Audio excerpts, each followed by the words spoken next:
दीपक कुमार तोमर और आप सभी हैं खबरबाज के साथ। आज हम पहुंचे हैं बड़ौत विधानसभा के छछरपुर गांव के अंदर और यहां मेरे साथ कुछ युवा किसान भी हैं और कुछ युवा नौजवान साथी भी हैं।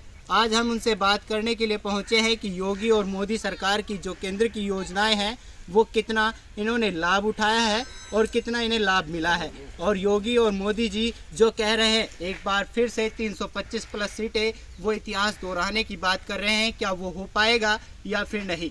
तो आइए हमारे साथ कुछ युवा साथी भी है। आपका नाम? अभिलाष तोमर। इनका नाम है अभिलाष तोमर। आप सपा और लोकदल के गठबंधन को लेकर क्या राय है? सपा और लोकदल का गठबंधन है और गठबंधन की सरकार बनेगी। इनका कहना है कि गठबंधन की सरकार बनेगी, लेकिन उनकी जो 2012 में सरकार बनी थी तब उन्होंने जो काम किए थे आप उनसे संतुष्ट थे? हाँ, बिल्कुल संतुष्ट है। और जो 2017 में योगी की सरकार आई उसके बाद जो उन्होंने वादे किए, क्या वो आपको लगता है कि पूरे हुए हैं या नहीं? 2017 में योगी की सरकार आई थी जो एक जुमलेबाज सरकार है। 2014 में मोदी सरकार आई थी। जो मोदी सरकार आई थी वो हिंदू मुसलमान को भिड़ा के सरकार आई थी। बहुत सारे वादे उन्होंने किसानों से किए थे, बहुत सारे वादे उन्होंने युवाओं से किए थे, बहुत सारे वादे उन्होंने महिलाओं से किए थे और बहुत सारे वादे उन्होंने छात्रों से किए थे। 2014 में प्रधानमंत्री बनने से पहले मोदी जी ने कहा था कि किसानों का 14 दिनों में गन्ना बकाया भुगतान होगा। 14 दिनों में ना तो किसानों को गन्ना बकाया भुगतान मिला। महिलाओं को ये कहा कि महिलाओं का सम्मान होगा, ना महिलाओं का सम्मान हुआ। आए दिन रेप हो रहे हैं, आए दिन महिलाओं के साथ छेड़खानी हो रही है। हाथरस कांड देख लो, उन्नाव केस देख लो। किसानों को सम्मान की बात कही थी। लखीमपुर खीरी कांड याद करो, क्या लखीमपुर खीरी कांड में इस योगी सरकार के मंत्री ने क्या किया? वहाँ किसानों को अपनी गाड़ी से कुचल दिया और आज भी वो मंत्री इन लोगों ने बर्खास्त नहीं किया। वो है छात्रों को रोजगार देने की बात कही थी कि युवाओं को छात्रों को 2 करोड़ रोजगार देंगे, कहीं रोजगार नहीं मिला।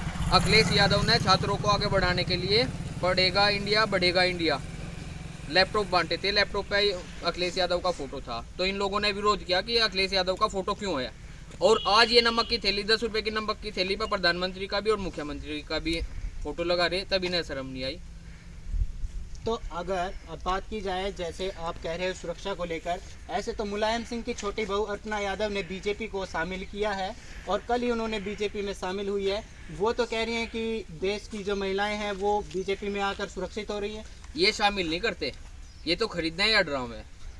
अब से 5 साल सरकार थी पहले, ना तो किसी के घर ईडी का छापा पड़ा ना इनकम टैक्स का। लेकिन जैसे ही चुनाव अवसर पर हो गए सारे विभाग एक्टिव हो गए और जितना भी विपक्ष है सबके घर छापे पड़ रहे। या तो पैसे से मनाओगे और नहीं डरा के मनाओगे।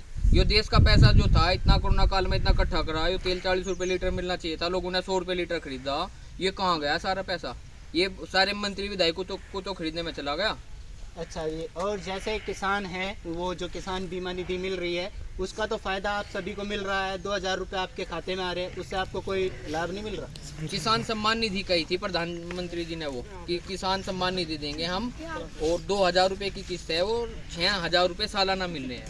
6000 रुपये के अगर आप महीने में बांटो तो कितने रुपये महीना मिल रहे हैं? इतने रुपये में तो यहाँ के किसान का बंडल माचिस का खर्चा नहीं निकलता। इनका कहना है कि जो मोदी और योगी सरकार ने काम किया है वो बिल्कुल भी पूरी तरह से सफल नहीं हुआ। उन्होंने 2017 में जब सरकार बनी थी गन्ने पेमेंट को लेकर 14 दिन में जो भुगतान को लेकर बातें कही थी वो भी पूरी तरह से नहीं हो रही। पर लेकिन योगी सरकार अभी भी उस चीज़ को लेकर बहुत ज़्यादा सतर्क है और वो कहती हुई भी नज़र आ रही है कि दोबारा से वही वादे और वही होंगे। इन्होंने सुरक्षा को लेकर भी बात की, हमने सुरक्षा के बारे में भी इनसे पूछा। इनका कहना है कि बीजेपी जो है वो सिर्फ ढोंग करती है और झूठे नाटक करती है और पैसों के दम पर अपना नाच दिखाती है। सपा और लोकदल को लेकर जो माहौल बना हुआ है इस पर आप क्या कहते हैं? मतलब कहते हैं कि इस बार लोकदल की सीट निकल जाएगी या फिर नहीं, क्योंकि योगी सरकार ने तो जो वादे किए थे यहाँ के लोगों का कहना है कि वो तो पूरे नहीं हो रहे हैं। इसके लिए लेकर ऐसे बहुत से वादे हैं जिनको लेकर 2017 में सरकार बनी थी योगी सरकार, 325 प्लस सीटें भी आई थी। 2017 में जब सरकार बनी सबसे पहला हमारा बागपत तो मुद्दा था दिल्ली सहारनपुर हाईवे, जिसमें आज आप देख लो उधर को कैमरा घुमा के देख सकते हो। आज वो टाइम ऐसा था कि अगर हम दिल्ली से चलते थे और दिल्ली से सहारनपुर किसी को जाना सहारनपुर तो बागपत ही हमारे हमारा बागपत जाने का दिक्कत लगा। तो पहले तो बात टाइम इतना लगता था हमें कि पहले सोचना पड़ता था कि आज दिल्ली जाना है। दूसरी बात, अगर लेट हो गए भैया दिक्कत टाइम लेट हो गया तो दिल्ली वाला दिल्ली में हो जाता था, तो बागपत वाला तो बागपत सड़क के लिए मैं बताऊंगा भाई, मेरे पास गाड़ी थी पूरी टूट गई थी गाँव में आने जाने में, बाद में दिल्ली तक घेर घेर के बदलना नहीं पड़ता मुझे, इतने बुरे हालात थे। मैं बहुत खुश हूँ, जय बाबा की। नहीं, दूसरी बात जैसे भाई लेट हो जाते थे तो जो दिल्ली में था तो वो दिल्ली में रुक जाता था, तो प्रोत में था तो प्रोत में, क्योंकि जिंदा राज इतना बुरा था कि अगर अपने घर से निकल गए तो शाम के 5-6 बजे तक घर वालों का फोन आ जाता था ठीक ठाक भी हो या नहीं हो। लेकिन आज का टाइम है, योगी सरकार का टाइम है, आप रात को 12 बजे निकलो, 1 बजे निकलो, कहीं कोई नहीं हो। तो रास्ते इतने अच्छे हो गए जिसकी कोई हद नहीं। दूसरी बात गुंडागर्दी खत्म ही हो गई। तो इनका कहना है कि गुंडागर्दी यूपी से पूरी तरह से खत्म हो चुकी है। योगी सरकार ने जो वादे कहना चाह रहा, जैसे गन्ने का मुद्दा उठाया है तो भाई बीजेपी सरकार ने गन्ने का परमिट पूरा नहीं करा। मैं इनसे पूरा करता हूँ, जब 2012 में सब्सिडी उतार की बात आती थी, उन्होंने जो विधानसभा में मतलब कपड़े उतार का प्रदर्शन किया था, वो किसके कहने को और किसी लिए किया था? मेरा सिर्फ सवाल आपसे भी है और लोग दरवाजे से भी है। देखो, इस बारे में तो हम कुछ किसी को नहीं बता सकते, उनका अपना कोई नहीं, वो एजेंडा भी रहा हमें होगा बता देना या क्या फिर है। वो था, मैं बता पर लेकिन देता हूँ। हमारे आप बता वो भी एजेंडा सिर्फ उन्होंने जो किया था वो गन्ने के पेमेंट के लिए किया था। जब 2012 में भी सपा की सरकार थी, किसानों के लिए कपड़े उतार रहे थे वहाँ पर, तो गन्ने का पेमेंट नहीं हो रहा, हमें वाजिब दाम नहीं मिल रहे, समय से पेमेंट नहीं हो रहा, तो अब उन्हीं का टिकट काट दिया। तो ये बताओ, जो उनका हितैषी नहीं तो उसने किसानों की आवाज़ विधानसभा में उठाई हो, तो किसानों को हितैषी कैसे हो सकता है? चाहे वो 25,000 निकलो, चाहे वो 50,000 निकलो, जिसके पास पैसा था 8 लाख रुपए दिया होगा भर्ती, जो रात तक पढ़ा, जिसकी आँख फूट गई पढ़तो रात तक। भर्ती के रेट थे, 2 बीघे में सिपाही बना था, 4 बीघे में दरोगा बना था। मतलब जो सारे पढ़ लिए वे तो बेचारे पीछे रह जाते, वे तो रोए थे रात को। और जो मतलब कुछ नहीं करे थे, इनका आवा कुछ नहीं था, वे जाके अपना सरकारी नौकर बन गए। नहीं भाई, अब चला के दिखा दो भाई, कोई सा बता दो कौन सी भर्ती पैसा नहीं, आप जो कह रहे हैं भर्ती नहीं हुई, 59,000 शिक्षकों की भर्ती हुई थी, वो अभी तक कोर्ट में पेंडिंग पड़ी है। जा तो लिए और बहुत नहीं, सी ऐसी शिक्षक भर्तियां हैं जो ज्वाइनिंग बिना पे कोर्ट के 69,000 वाले पेंडिंग घूम पड़ी रहे रहती है। भाई एक बात बता, मास्टरों की 60,000 काटी थी हमें भर्ती, क्लियर करवाई होगी ना। ये जो शिक्षा मित्र थे आज खरीदो जाते, ये नो कह रहे हैं कि हमें करो, उन पर अंखर नहीं आता कोई सा। भाई जो पढ़े लिखे हैं, जिन्होंने CTET कर रखा, UP टेट कर रखा, जो BEd, वे कहाँ जागे, वे घर बैठे गए। और जो उनसे मासिक पोचा मारने का काम करते हुए मासिक वे बना दिए। फर्जीवाड़े हाँ, ले लेके जो भरे जाग रहे थे एक बात मैं कहना चाहूँगा, रोजगार की बात है, सभी रोजगार जो सरकारी नौकरी हो वही रोजगार है, सभी सरकारी नौकरी होंगे तो बाकी देश कैसा चलेगा?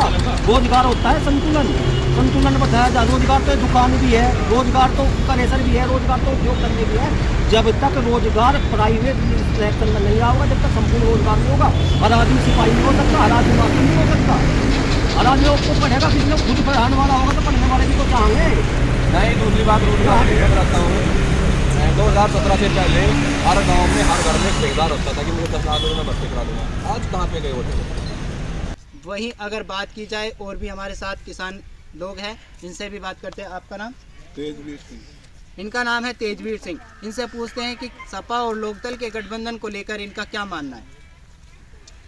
ये तो जी राजनीति तो जो सुरक्षा के दृष्टि से देखकर सब मिले जुले हैं, ऐसे ही बीजेपी कर रही है, ऐसे ये करेंगे।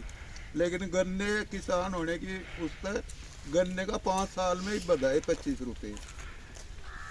तो इनका कहना है कि गन्ने पर अभी पेमेंट बढ़ा है। अगर बात की जाए 2017 के इलेक्शन की, तो बीजेपी ने तीनों विधानसभा में अपनी सीटें स्थापित की थी और इस बार फिर से वही करने की चाह रहे हैं। क्या आपको लगता है कि 2017 वाला एक बार फिर इतिहास दोहराएगा? नहीं, इनका कहना है बिल्कुल भी नहीं। इस बार जो है बीजेपी कहीं भी नज़र नहीं आ रही उत्तर पश्चिमी यूपी के अंदर। तो दोस्तों, फिलहाल के लिए बस इतना ही। बाकी की तमाम अपडेट्स को जानने के लिए बने रहिए मेरे साथ, और साथ ही साथ सब्सक्राइब कर लीजिए खबरबाज।